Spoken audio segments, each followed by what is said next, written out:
Welcome back, it's Sid Raji for Fundamental Research. So today let's talk about uranium. So the Reddit gang is back. Last week they started or shifted their focus to Cameco, which is one of the largest uranium producers in the world.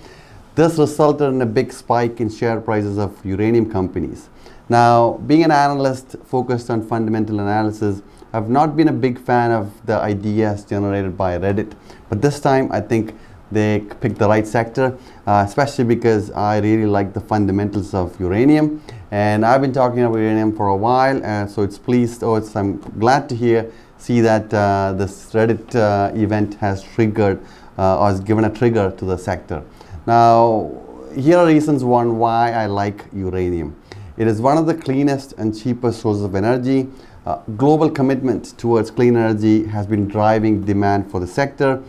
We ran our supply demand projections for uranium, and we feel the sector is going to be a deficit in the long term, and more than half of the nuclear reactors that are in construction right now are expected to come online in the next 2 years. Now, in terms of prices, uranium prices were up 20% in the last 4 months to $35 a pound US, and we believe that prices have to be well above $50 a pound for developers to be incentivized enough to advance their projects to production. Now, when it comes to picking uranium companies, investors have a lot of options. There are hundreds of uranium companies across the globe. What I want to emphasize today is that stick to the basics, look for strong management team, look for companies with fundamentally strong projects, and also companies that have access to capital. Now, today I'm going to talk about three uranium juniors that I like. A few weeks ago, I did a video on Azarga Uranium, and Azarga recently got a bid for 71 cents a share. We had initiated coverage on the company in August 2020 at just 18 cents a share. So let's look at the three companies that we like today. So the first company is GGX Uranium. This company is backed by Robert Friedland, Cameco, and Denison Mine. They have advanced stage projects in Africa. In terms of resource, GGX has one of the largest resources held by a publicly traded Canadian junior, and very few companies in Canada offer exposure to uranium in Africa. Second company is Sky Resources. They have projects in Athabasca Basin, which is going to be considered to be one of the best regions for uranium in the world.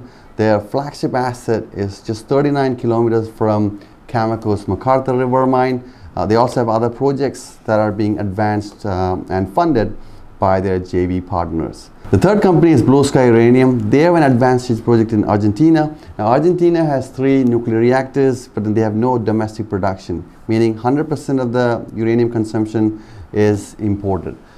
Blue Sky Uranium, a PEA was completed recently, which showed a low cost potential operation. Operating cost is just $18 a pound, and the PEA showed an after-tax NPV, net present value, of $135 million US, versus the market cap is currently $48 million. So those were my 3 uranium picks for today.